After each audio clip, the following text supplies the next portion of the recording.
तो यहाँ पर इस सवाल को भी आगे लेके जाएंगे कि क्या ये गतिरोध खत्म हो के हम किसी निष्कर्ष पे पहुंचना चाहते हैं, या फिर दोनों ही चाहे विपक्ष हो चाहे चुनाव आयोग है वो अपने मुख्य काम से हटकर सिर्फ गतिरोध को शायद ज़्यादा तरजीह दे रहे हैं। एक सवाल आपके लिए है निशान जी, और वो ये है कि चुनाव आयोग ने कहा है कि वो जो भी कॉपीज, मतलब महादेवपुरा की बात हो कहीं और की हो, वो सब कुछ पहले एडवांस में उन्होंने दी और वो देते हैं, ये उनका सिस्टम का हिस्सा है। वो चाहे बीजेपी हो, चाहे आपकी पार्टी हो, चाहे कोई और पार्टी हो, वो सारी की सारी मतदाता सूची आपके पास भेजी जाती है। तो प्रथम दृष्टया जब भेजी गई तब कभी कोई ऑब्जेक्शन क्यों नहीं आया, वो आज क्यों निकला? दूसरा एक बात जो यहाँ पर गोपाल जी कह रहे हैं कि वो देखा है वो सिस्टम में वो सब आपके पन्ना बूथ वाले लोग जो बैठते हैं वहीं पे सामने बैठे रहते हैं, जब हम वोट डालने जाते हैं वो चीज़ों का मिलान करते हैं, सब कुछ देखते हैं, समझते हैं, वहां कभी कोई चीज़ क्यों नहीं पकड़ी गई? देखिए, मैं दोनों बातों का जवाब देता हूं। सबसे पहले आपने खुद बताया कि इलेक्शन कमीशन ने बयान दिया था कि अगर हम पेपर की फाइल्स भेजेंगे तो इनको 3000 साल लगेंगे उसको चेक करने के लिए। उसके बावजूद कांग्रेस पार्टी ने एक विधानसभा के अंदर वीडियो रिकॉर्डिंग्स सेम, और जो हमने उनसे वोटर लिस्ट मांगी उन्होंने हमें पेपर्स भेजे जिसकी फोटो हमने दिखाई। उन पेपर में से उन एक विधानसभा के अंदर हमने जब छानबीन करी तो 1,250 लोग डुप्लीकेट फर्जी निकले। ये हमने उसमें से छानबीन करी। 1,250 के एपिक नंबर मैं आपको दे सकता हूं, और मैंने आपके कोऑर्डिनेटर को पीडीएफ भेज दी है 719 पेज की। हर एक का एपिक नंबर है जिसके मल्टीपल वोटर्स है, डुप्लीकेट वोटर है, एड्रेस के अंदर 00 ABCD है। दूसरी बात, दूसरा सवाल आपने पूछा कि दूसरा सवाल था आपका। जी, मैंने सवाल मूल रूप से ये पूछा कि चुनाव आयोग कह रहा है कि जब ये सब चीजें होती हैं तो वो एडवांस में आप लोगों को उपलब्ध कराते हैं, तब कोई चीज पकड़ में क्यों नहीं आती? और फिर जब वोटिंग होती है ना, वोट डल रहा होता है, तब भी वो कॉपीज आपके सामने ही होती हैं, उस पर जो राइट और टिक लगते हैं, वहां पे हर पार्टी हर दल का बंदा बैठा होता है।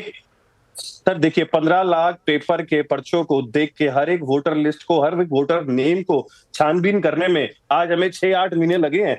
दूसरी बात, जब वो पीडीएफ में अगर हमें प्रोवाइड करती तो हम पूरे लोकसभा की छानबीन 6 महीने में कर लेते। हमें पीडीएफ में क्यों नहीं दे रही? दूसरी बात, जब एक रूल था कि आपको वीडियो प्रोवाइड करी जाएगी, इस चोर की सरकार ने, इस डाकू ने ये लॉ आर्टिकल देके ये चेंज क्यों करवाया कि हम आपको वीडियो प्रोवाइड नहीं कर सकते? अगर इलेक्शन कमीशन सही है और अगर बीजेपी की सरकार चोरी की सरकार नहीं है तो वो वीडियो प्रोवाइड क्यों नहीं कर रही? क्यों वो पीडीएफ प्रोवाइड नहीं कर रही? दूसरी बात, अब बिहार पे एसआईआर पे आ जाते हैं। जब हमने बताया कि जो वहां का एक्स अभी जो डिप्टी सीएम है उसके मल्टीपल वोटर्स बने हुए हैं, एक घर के अंदर 85, 90, 200 वोटर बने हुए, जिसके घर के अंदर 1 या 2 लोग रहते हैं। 65 लाख वोटर इन्होंने हटा दिए और लगभग लाखों वोटर इन्होंने बढ़ा दिए। इसी तरीके से हमारे देश का प्रधानमंत्री बना। देखिए, आज देश क्यों कह रहा है कि चोरी की सरकार है? जब इनको पैसे लेने होते हैं तो पीएम केयर फंड से ले लेते हैं डेटा, ये वोट चुरा रहे हैं इलेक्शन कमीशन से, फिर पब्लिक मनी जीएसटी से चुरा रहे हैं। देखिए, आज देश कह रहा है अगर प्रधानमंत्री चोरी से बने हैं तो रिजाइन करें, या इलेक्शन कमीशन हमें पीडीएफ दे पूरे लोकसभा की। हम आपको साबित करते हैं कि हर एक विधानसभा में या मोस्टली सब में इन्होंने किस तरीके से फर्जीवाड़े से जीते हैं। आप मुझे बताइए, आपको लगता था प्रधानमंत्री मोदी दोबारा से बन जाएगा? राम मंदिर के सिवा इन्होंने हमारे 11 साल में देश को क्या दिया है? ना युवाओं को दिया, ना किसान को दिया, ना महिलाओं को दिया, ना आईटी बनाया, ना आईएम बनाया, ना इसरो बनाया, ना व्हाइट रेवोल्यूशन, ना ग्रीन रेवोल्यूशन। इसने 565 कमल महल बनाए हैं। 6,700 करोड़ रुपए कहां से आया बीजेपी के पास?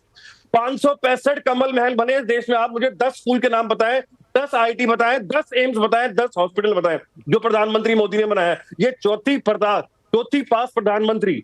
इलेक्शन कमीशन बीजेपी की संघ की तरह काम कर रही है, और ये हम आपको कई समय से कह रहे हैं। आज हमने एक एक एपिक नंबर, एक एक सबूत देश के सामने रखा है। 300 member of parliament Modi ji से ज्यादा पढ़े लिखे हैं। भाजपा के जो 70% पार्लियामेंट में लोग बैठे हैं वो स्कूल पास नहीं है, रेप मर्डर के अक्यूज लोग हैं। तो आज देश देख चुका है और समझ चुका है प्रधानमंत्री जी ने सिर्फ एक काम किया है, गोपाल जी क्योंकि और कुछ काम नहीं किया। इस समय आपकी पार्टी सत्ता में है, सरकार आपकी है, आरोप लग रहे हैं चुनाव आयोग पर जो कि एक संवैधानिक संस्था है। इसमें सरकार की क्या ड्यूटी बनती है? क्या उनको जो भी आरोप आ रहे हैं वो सरकार अपने लेवल पर कोई इनिशिएटिव ले? अब ये कह रहे हैं कि आपने हमको पीडीएफ फॉर्मेट नहीं दिया, हमको वीडियो रिकॉर्डिंग्स नहीं दी, ऐसी चीज़ों का, ऐसे आरोपों का क्या जवाब होगा?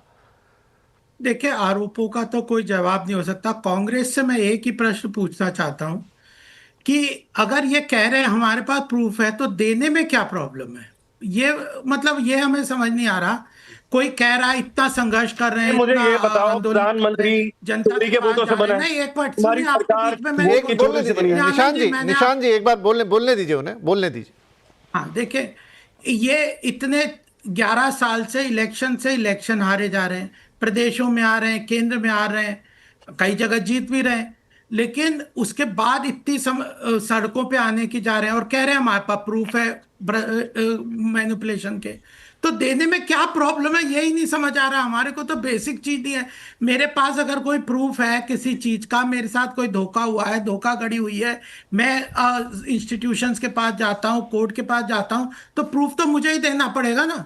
अब इलेक्शन कमीशन तो कह रहा है कि जो हम लोगों ने जो दी है वो सही है, उसमें कुछ कमियां होंगी तो आप हमें बताएंगे तो हम उसे ठीक कर लेंगे।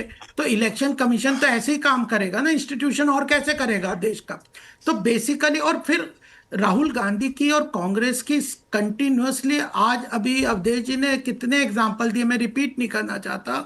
कितने जगह इलेक्शन भी जीते, कितने बार इन्होंने झूठ बोला, और देश की डेमोक्रेटिक प्रोसेस को जो हर्ट कर रहे हैं ना, नेशनल इंटरेस्ट को, वो बहुत चिंता का विषय है। और ये हमारे लिए भी बहुत चिंता का विषय है। इसलिए आप कोई पूछे कि हम क्यों इसको डिफेंड कर रहे हैं, अरे हम सत्ता में हैं, देश की डेमोक्रेटिक प्रोसेस पे, इंस्टीट्यूशन पे अगर कोई कुठाराघात करेगा तो क्या हमारा फर्ज नहीं है? हम क्या बैठे रहेंगे, देखते रहेंगे? आपको कह रहे हैं, हम केवल इतना ही तो कह रहे हैं, हम तो इन्हें नहीं कह रहे कि आप इलेक्शन कमीशन के खिलाफ कुछ मत बोलो, आप इलेक्शन कमीशन को अपनी कंप्लेंट मत करो, करो ना। हम तो इतना ही कह रहे हैं, rule of the law, process of the law, keeping credit of the institution till it is proved that institution is at fault. Still you have to have this courage and patience that देश के प्रजातांत्रिक संस्थाओं का सम्मान करना हर नागरिक का फर्ज है, जब तक कि आप 100% प्रूव नहीं कर सकते कि यह ऑर्गेनाइज्ड फ्रॉड और क्राइम है। इतनी बेसिक चीज ही तो कह रहे हैं, और फिर उसके बाद ये भी कह रहे हैं कि ये सब भाजपा के कहने पे हो रहा है। अरे आपके पास एक प्रूफ अगर आ भी गया, किसी वोटर लिस्ट में कोई नाम गलत है, कुछ है, तो वो भाजपा को वोट दे रहा है, कैसे पता चल गया? वो भाजपा के लिए काम हो रहा है, क्योंकि हम इलेक्शन जीत रहे हैं इसलिए आप ये लिंक कर रहे हो। तो ये तो ऐसी बात हो गई कि अभी एक फैक्ट आप बता रहे हो कि आज रात है, इसका मतलब भाजपा बेईमानी कर रही है। अभी रात तो है, सब कहेंगे हाँ रात है, अभी तो अंधेरा है, तो आप कहो ये तो भाजपा, देखो हमने फैक्ट बता दिया। ऐसी बातें जी।